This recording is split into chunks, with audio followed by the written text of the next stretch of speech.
Bismillahirrahmanirrahim. Assalamualaikum warahmatullahi wabarakatuh. Alhamdulillah. Waalaikumsalam. Alhamdulillah binikmatihi tatimmu shalihat. Asyhadu an la ilaha illallah wahdahu la syarikalah wa asyhadu anna Muhammadan abduhu wa rasuluhu la nabiyya wa rasula ba'da. Allahumma shalli wa sallim wa barik ala sayyidina Muhammad wa ala ali sayyidina Muhammad. Rabbi shrah li sadri wa yassir li amri wa hlul 'uqdatam min lisani yafqahu qawli.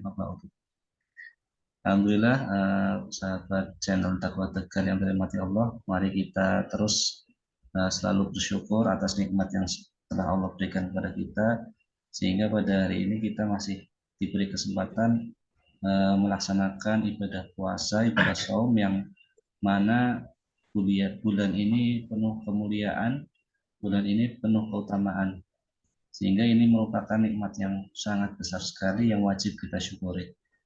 Dan salah satunya mari kita gunakan nikmat itu untuk menambah ilmu sehingga bertambah pula keimanan kita dan ketakwaan kita.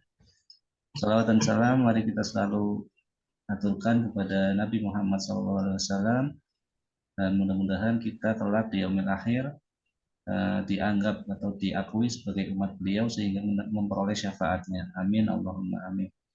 Baik, karena waktu sudah cukup ini ya. Mari kita langsung simak saja kajian subuh Karomah pada pagi hari ini bersama Ustadz Fatih. Di tengah-tengah kita sudah hadir Ustadz Fatih, maka mari langsung kita simak kajian dari beliau. Tafadhol Ustadz Fatih. Baik, bismillahirrahmanirrahim. Assalamualaikum warahmatullahi wabarakatuh.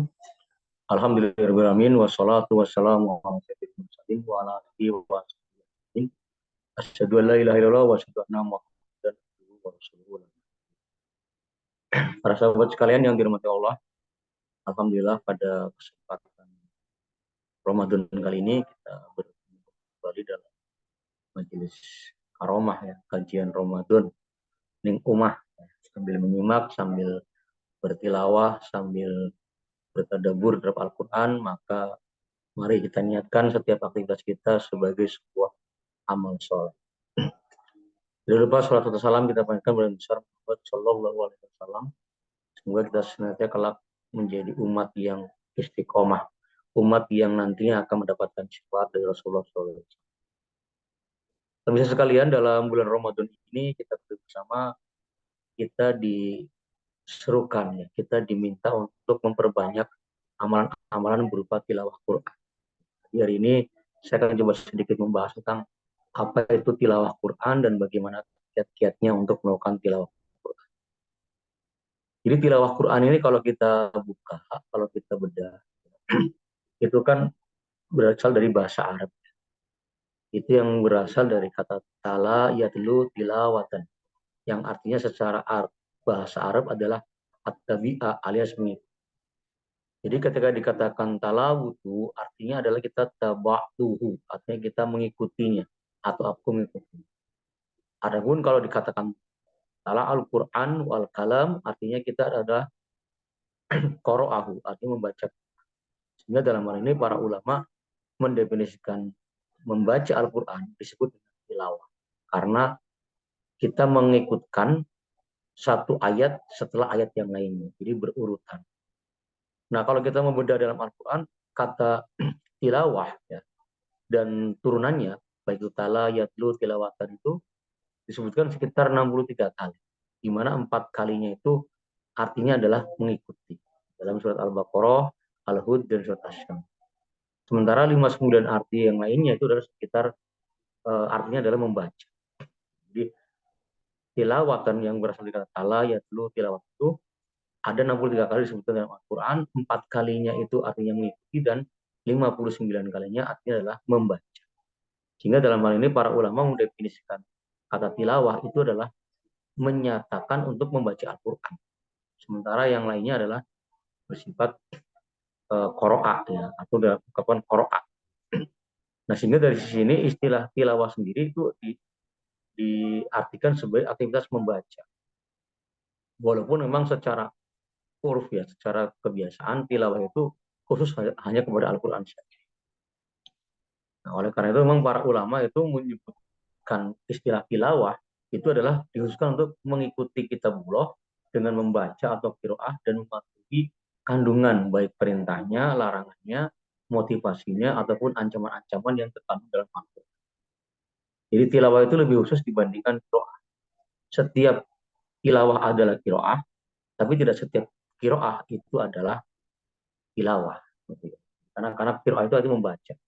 Kalau tilawah itu umumnya tradisinya adalah untuk membaca Al-Quran. Nah, karena tilawah itu adalah istilahnya khas untuk membaca Al-Quran, sehingga dari sisi ini Syekh Abdullah Sirajuddin dalam kitab Tilawatil Quran Al-Majid, beliau mengatakan tilawah itu adalah maknanya membaca kalimat-kalimat dan huruf-huruf dalam Al-Quran. Sehingga hakikat tilawah itu sendiri menurut Ibnu Qayyim al-Jauziyah adalah tilawah yang bersifat mutlak dan sempurna, yaitu apa? Menghimpun tilawah secara lafaz dan menghimpun tilawah secara makna. Tilawah secara lafaz berarti apa? Ittiba, mengikuti. Tapi yang dimaksud sebenarnya adalah tilawah yang hakiki, itu apa? Tilawah secara makna dan juga mengikutinya, membenarkan beritanya, membenarkan kabar-kabar dalam Al-Quran, melaksanakan perintah-perintah dalam Al-Quran, menjauhi larangannya dan menjadikan apa yang ada dalam Al-Quran itu sebagai imam yang diikuti kemanapun kita pergi, kemanapun kita beraktivitas. Jadi ibarat imam itu diikuti, maka Al-Quran itu adalah imam. Jadi ketika kita membacanya, berarti kita mengikuti apa yang Al-Quran katakan, apa yang Al-Quran kabarkan, apa yang Al-Quran perintahkan, dan apa yang Al-Quran larang. Itu artinya dengan bertilawah. Sehingga menurut Imam Al-Ghazali, tilawah yang hakiki itu melibatkan apa? Fisik. Satu, bibir. Kedua, lisan. Yang ketiga, akal dan hati.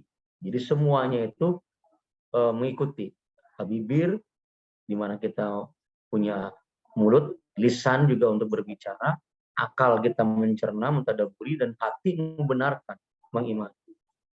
Bibir dan lisan untuk membaca huruf-huruf Al-Quran, dan akal menafsirkan maknanya dan memahami maknanya, untuk kemudian hati meresapi keagungan Al-Quran.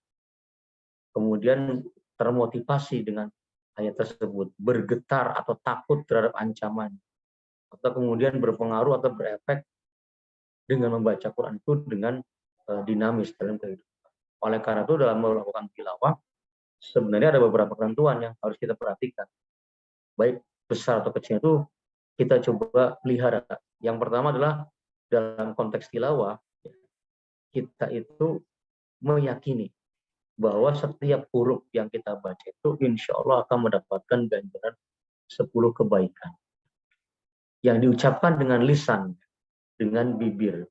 Meskipun suaranya hanya lirik, yang mungkin hanya terdengar oleh telinga kita sendiri. Bukan membaca dengan batin tanpa suara. Karena apa? Karena tilawah itu membaca. Sehingga ketika ditanya, dalam suatu ketika itu ada pertanyaan kepada Imam Malik. Bagaimana ketika orang itu membaca tapi tanpa bersuara dan tidak bergerak lisan? Maka Imam Malik menjawab, itu bukan qiraah. Karena qiraah itu artinya adalah menggerakkan dengan lisan, menggerakkan dengan mulut dan dengan bibir. Sehingga tidak boleh kita menyembunyikan suara tanpa gerakan lisan. Kenapa? Karena kalau lisannya nggak bergerak, bibirnya nggak bergerak, maka dia tidak membaca dan tidak melafazkan. Mungkin dia hanya memikirkan, tapi tidak membaca. Sehingga disebut qiraah itu ya dengan pergerakan lisan, walaupun dengan lirik ya, lirik. Kemudian secara adab dalam tilawah itu juga kita diminta untuk apa?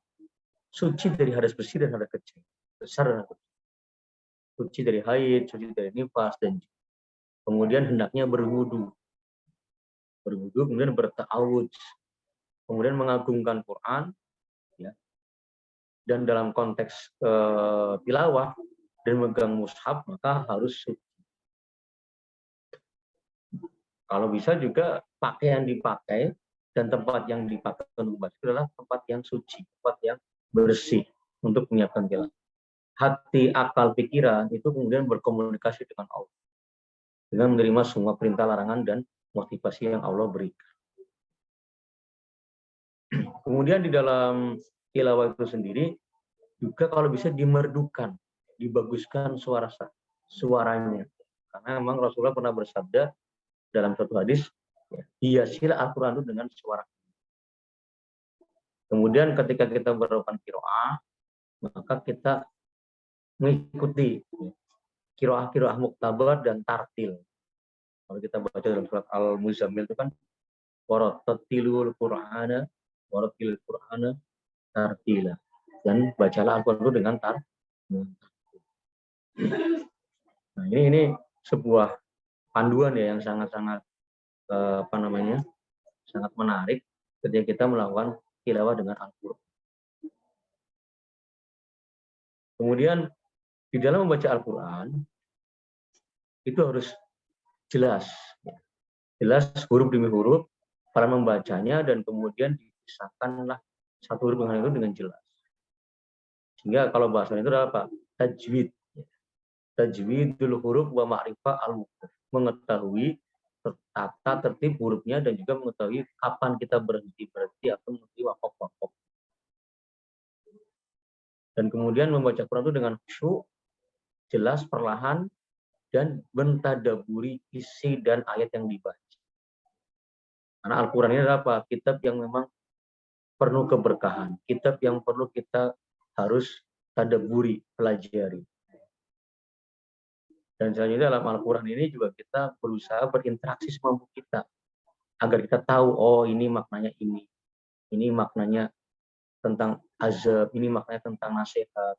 Ini maknanya tentang perintah, larangan, dan sebagainya. Sehingga kita bisa tahu kira-kira kapan ayat ini harus kita tadaburi dengan peringatan, kapan dengan kesiapan, kapan dengan kesedihan, dan sebagainya. Jadi ada seorang sahabat bernama Husayfa al-Yaman, itu menceritakan bagaimana qiraah Rasulullah itu sholat. Jadi Rasul itu ketika sholat itu dia membacanya dengan perlahan dan jelas. Kalau ayat itu mengandung sesuatu yang bersifat mensucikan Allah atau ayat-ayat tasbih ya, kalau kita bertasbih, maka beliau bertasbih. Kalau dia menemui ayat tersebut meminta permohonan, maka beliau memohon untuk ampunan ataupun yang lain. Nah, kalau ketemu ayat yang di situ dia mengandung permintaan dari perlindungan, maka dia memohon perlindungan. Itulah bagaimana kemudian Rasulullah itu membaca atau melakukan qiraah Quran. Dalam riwayat lain ya, itu dikatakan sahabat itu ketika membaca qiraah Rasulullah, kalau Rasulullah ketemu membaca Al-Quran kemudian ada ayat rahmat, maka dia akan berhenti dan memohon rahmat. Dan kalau ketemu ayat yang bersifat mengabarkan azab, maka beliau juga berhenti dan kemudian minta perlindungan dari azab. Jadi tilawah yang bagus itu harus membuahkan takut kepada Allah, membuahkan keimanan kepada Allah. Makin bagus qiraahnya, makin besar pula rasa takut kita kepada Allah Subhanahu wa Ta'ala. Sehingga ketika Rasul ditanya, siapakah manusia yang paling bagus qiraahnya? Beliau mengatakan alladzi idza sami'tu yaqra'u ra'aytu anahu yahsam. Jadi kalau kemudian orang itu mendengar Al-Quran atau membaca Al-Quran dan kemudian dia takut, yahsam, takut kepada Al-Quran, kepada Allah, maka dialah orang yang sebenarnya paling bagus paling bagus ininya, ketakutannya kepada Allah. Kalau lebih suap, saya pikir demikian untuk panduan kita dalam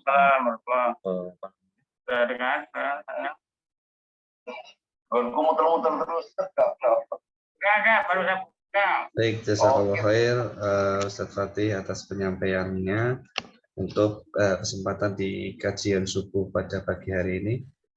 Ternyata makna tilawah itu sangat luas ya, bahkan tidak hanya sekedar membaca Arabnya saja, tapi karena keterbatasan ilmu terkait bahasa Arab, jadi kita perlu juga untuk membaca terjemahan atau mungkin bahkan tafsirnya bagi yang belum memahami bahasa Arab. Baik, terima kasih atas waktu dan kesempatan dari para sahabat channel Dakwah Tegar. Mudah-mudahan apa yang telah disampaikan memberikan manfaat untuk bisa kita laksanakan. Akhirul kalam, saya sebagai host mohon maaf apabila ada kekurangan dan kelemahan pada pagi hari ini. Kita tutup dengan tutup majelis. Subhanakallahumma wa bihamdika asyhadu an la ilaha illa anta astaghfiruka wa atubu ilaik. Wassalamualaikum warahmatullahi wabarakatuh.